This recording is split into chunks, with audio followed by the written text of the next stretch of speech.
یہ سعودیہ والے اور امارات والے تھوڑی سی بارش کرواتے ہیں، تھوڑی سی بارش کروائیں تو ملین وہ ریال لگاتے ہیں، بلین ریال۔ تو میرے اللہ تعالیٰ جب مہربانی کرنے پہ آئے ہیں تو آپ دیکھیں کتنی سنو پڑی، کتنی ٹھنڈ پڑی۔ اللہ کتنے کارساز ہیں، اللہ جو چاہیں کر سکتے ہیں۔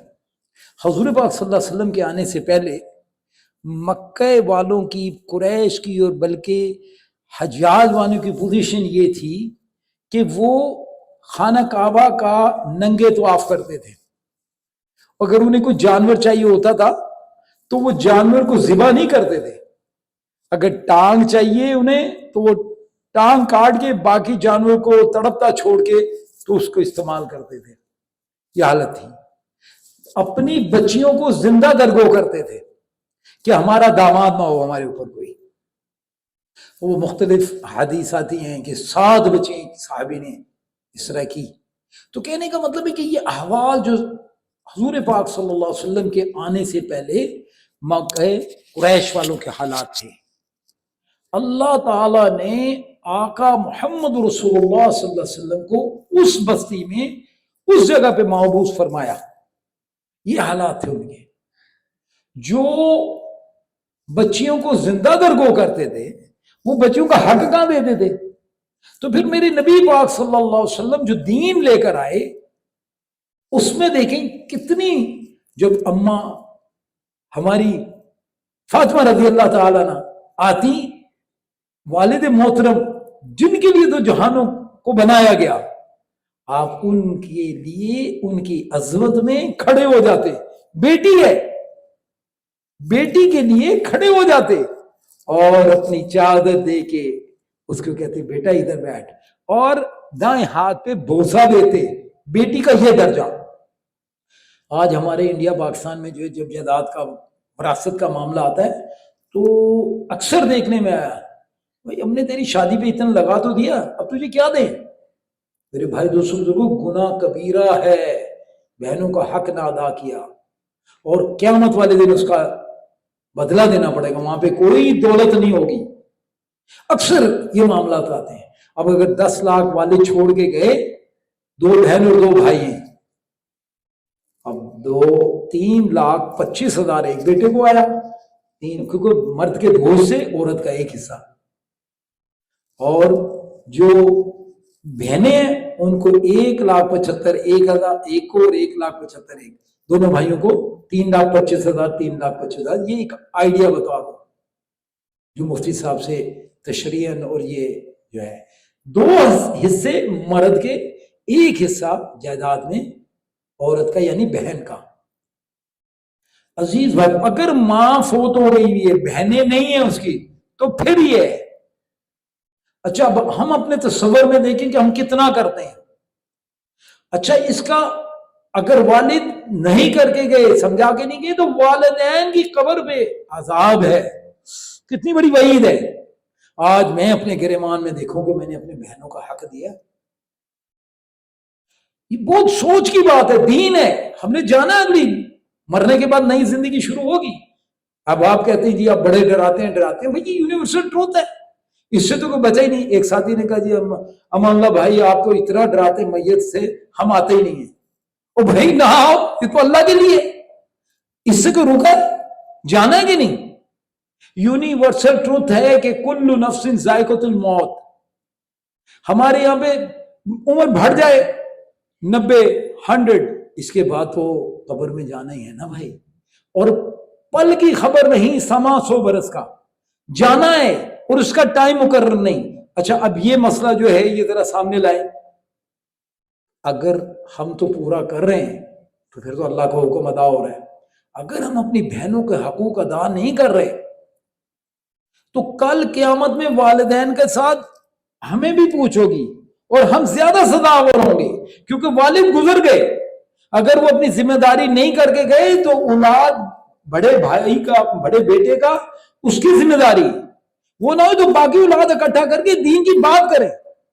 آج اکثر انڈیا پاکستان میں یہ بہت کثرت سے ہے، ہم حق نہیں ادا کرتے.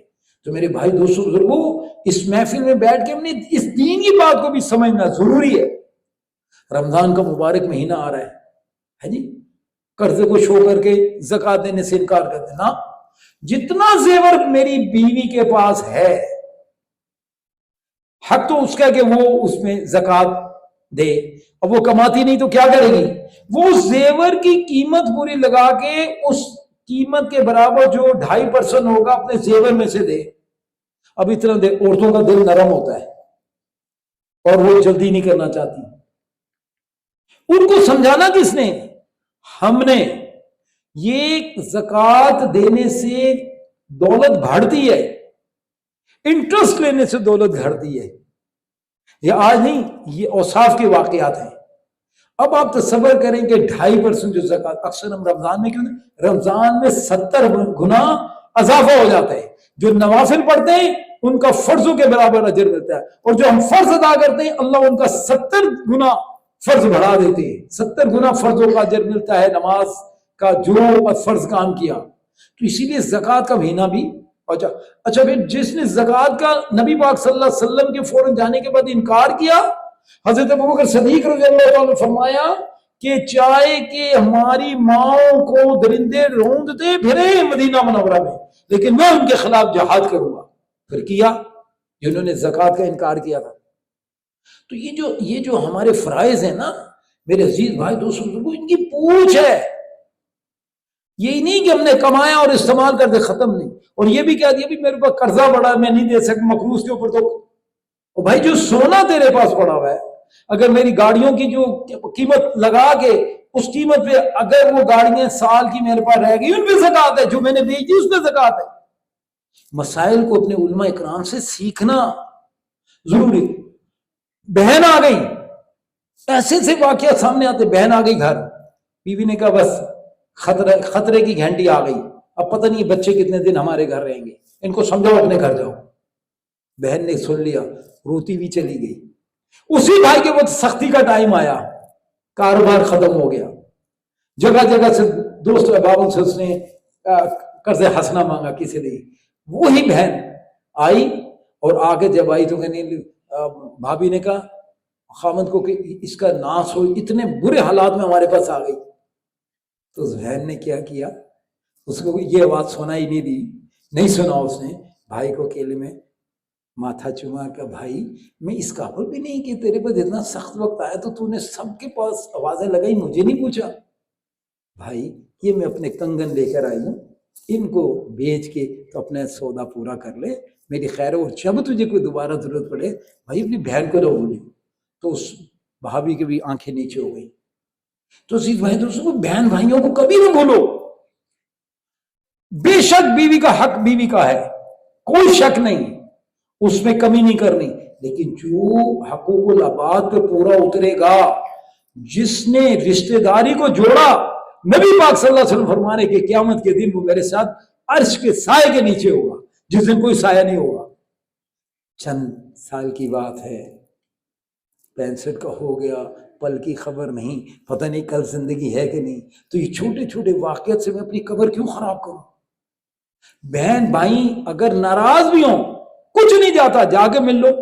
میری قبر تو میری ہے نا، میرے بھائی کی قبر اس کی. اور یہ کسی بھائی میں باپ کی آواز ہوگی، کسی بہن میں ماں کی چہرہ ہوگا، تو ان سے پیار محبت کے ساتھ. بھائی مختصر سی زندگی ہے، گزر جائے گی، اس کو دین پہ لگا لو. دین گھروں میں آ گیا، خدا کی قسم کامیابی ہو جائے گی. یہ جو ہمارے بچے ہیں نا، یہ ہمارے بچے، یہ ہمارے دین کو فائدہ لینے کے لیے ذریعہ ہیں، ان سے ہم اپنا دین آگے پہنچا سکتے ہیں. عزیز بھائی دوستو، آج وقت ہے، آج وقت ہے. ڈاکٹر بنا لو، انجینئر بنا لو، سائنسدان بنا لو، اتنی تک فائدہ ہے جتنی تک یہ زندگی ہے. قرآن کا حافظ بنا لو، عالم دین بنا لو، داعی اللہ بنا لو، خدا کی قسم قیامت تک اس کا اجر ملے گا. بھائی حقیقت ہے کہ نہیں؟ حضور پاک صلی اللہ علیہ وسلم فرمایا میرے علماء جو ہیں وہ میری میراث ہیں، میرا خاندان ہے. اور میرے بھائی دوستوں، حفاظ کی کیا قدر ہے. انشاءاللہ جو ان کا اچھا دنیا جو ہے نا، جو میرے مقدر میں ہے نا، اس کو کوئی نہیں چھین سکتا, وہ مجھے ملے گی. دین جو ہے وہ جتنا مشقت اور محنت ہوگی اس حساب سے ملے گا. تو عزیز بھائی دوستوں بزرگوں, میری بھائیوں سے برادرانہ گزارش ہے کہ دین کو سمجھیں, آگے بڑھیں, اپنے والدین کی قدر کریں. ہاں دل تو اللہ جانتا ہے نا, اماں کہتی ہیں میں نے جانا ہے, میں نے جانا ہے. وہ بھائی تیرا خدا تیرے دل سے نزدیک ہے, اس کی ماں ہے, بوڑھی ہے, پتہ نہیں کل مجھے اس کا نزدیک, میری ماں چلے گی, میری ماں چلے گی. آج اس کو اگر میں قبرستان میں اس کی قبر کی زیارت کرنے جاؤں تو بھائیو دوستوں بزرگوں 16 گھنٹے کی جہاز سے سفر ہوگا, اور پھر اس کے بعد 2 گھنٹے گھر پہنچنے میں ہوگا. پورا 24 گھنٹے کے بعد ماں کی زیارت قبر حقیقت میں نہیں کر سکوں گا, ظاہری نہیں ملے گی, اس کی قبر ملے گی. میرے بھائی دوستوں بزرگوں, عزیز بھائی دوستوں, ماں باپ کی قدر کرو. جن کے والدین حیات ہیں ان کی قدر کرو. آج تم ان کی قدر کرو گے, یہ اولاد تمہاری کل قدر کرے گی. یہ مکافات عمل ہے. عزیز بھائی دوستوں, میرے بھائی آپ سے یہی گزارش ہے, آپ سے محبت ہے, دین کا تعاون ہے, دین کا تعلق ہے. اللہ اور اللہ کے رسول کو راضی کر دو. جن کے والدین گزر گئے ان کے لیے قرآن پڑھ کے بخشا کرو, نماز پڑھ کے بخشا کرو, صدقہ خیرات کیا کرو ان کے نام سے, اللہ راضی ہو جائے گا. انشاءاللہ وضو کریں اور پھر نماز پڑھتے ہیں.